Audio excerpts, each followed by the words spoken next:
Masayang araw sa inyong lahat. Kamusta kayo? So, halata naman guys na masayang-masaya ako ngayon kasi today is ibibigay ang susi ng bahay na nirerentahan namin dito sa UK. So, ayan, mag-work muna tayo. Long day ako ngayon. So, ang balak ko is kukunin siya in between my break time. Ayan na yung mga dadalhin ko later sa bahay after ko makuha yung susi is idadaanan namin to sa bahay. So, ayan guys, andito na tayo. Around 7 AM na to guys, pero dahil winter, ganyan siya kadilim, papunta sa hospital.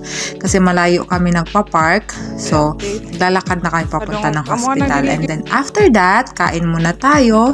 So, ito yung usual breakfast ko guys.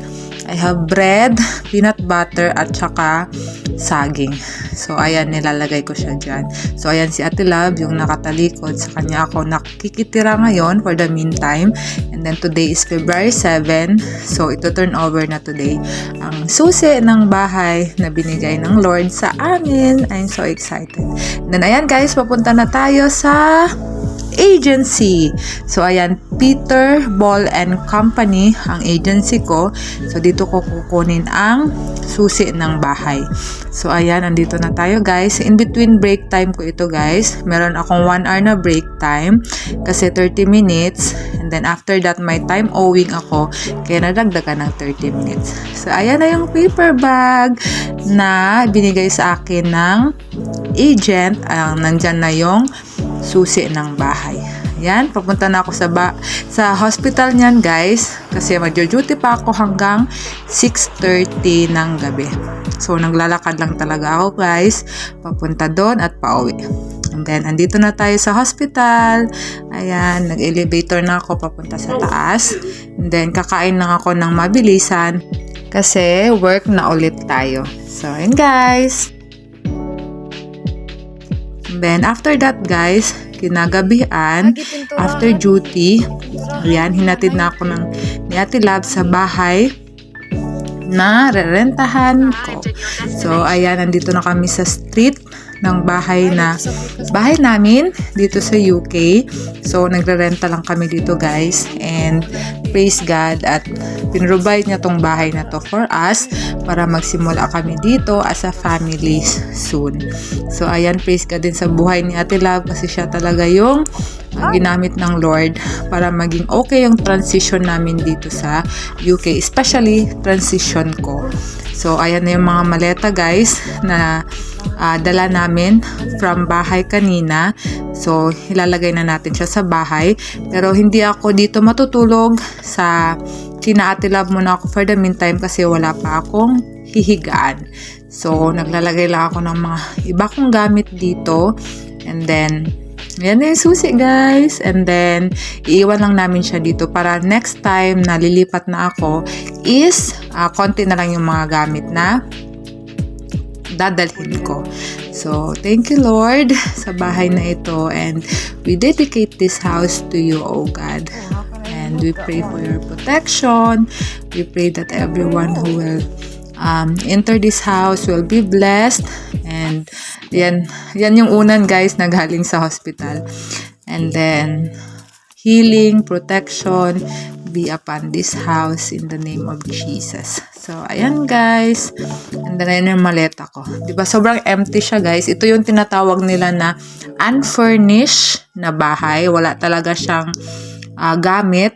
Ang gamit lang dito na free is washer and then stove at saka konting fridge. So, itutur ko kayo konti sa bahay guys. Yan yung 2 kwarto na kasama dito sa bahay at saka may built-in cabinet na siya. And then, after that, baba tayo. Ayan. Baba tayo dyan.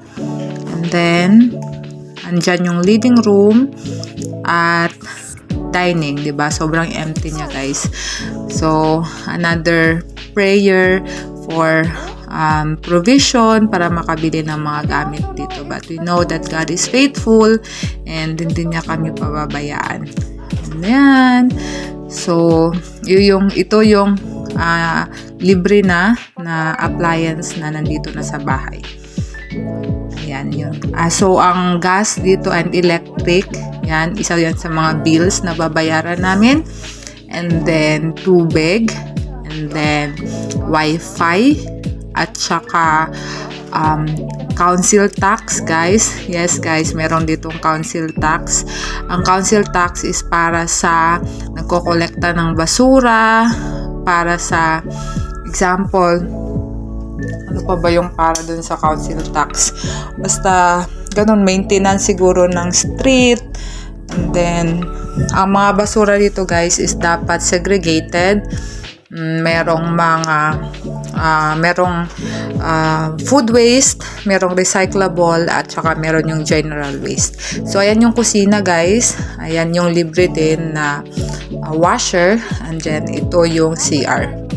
So, ito yung provision ng Lord na titirhan namin dito sa UK pansamantala as a family. So, ayan yung CR, guys. Diba? So, praise God at nilid niya ako dito sa bahay na to, sa agent, kasi tamang-tama to as we start our new family, our new journey dito sa UK. So, ayan guys, na remember ko pa dati, nagsisimula kami ni Dada is sa studio type na bahay. Nagrerenta kami doon 3.5. Ang studio type, guys, mas malaki pa tong living room na to, or ganito kalaki sa living room. Nandyan na yung kwarto, nandito na yung sink, CR. So, truly God is faithful, at after that, ito na yung pinagkaloob niya sa amin, narerentahan namin for the meantime. And malawak siya para sa amin, at especially sa kay Tres, na meron siyang sariling room or play area niya. So, ayan yung chandelier, guys, diba? Ang bongga niya. So, sobrang empty ng bahay. Wala talaga. So, hindi pa talaga ako pwede matulog dito kasi wala pa akong kama. So, lahat talaga, guys, expenses. Ito, dito, naka-pay na ako ng 1 month rent at saka deposit. Grabe. And then, thank you, Lord, sa provision niya talaga. And then, ayan, na yung bahay namin. So grateful. Sabi ko nga, if it is His will, it is His bill. So, we trusted in the Lord. We trust in the Lord sa aming monthly bill dito sa bahay na to, especially sa rent, kuryente, tubig, and sa lahat-lahat ng bills niya. I know na God will provide, and hindi niya to ibibigay sa amin na pababayaan niya kami. I know na pag anak ka ng Diyos, hindi ka niya ipapahiya. So, ganyan ganyan si God. So, ayun, I'm so happy and blessed to be blessed ng ganitong bahay. So, yan si Ate Love, ang kasama ko dito, and siya talaga din yung naging instrument ng Lord upang magaan yung aking pag-transition dito sa UK. So, ayan.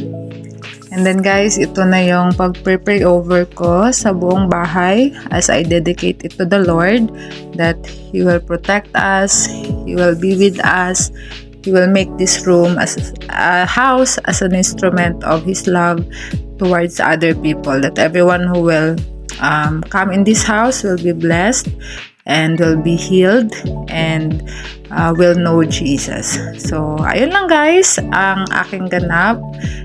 And yun ang ating video for today. So, thank you so much sa inyong panonood. And I pray that God will bless us exceedingly abundantly, more than we could ask or imagine. Our God is faithful, guys. And see you on my next one. Bye-bye. God bless.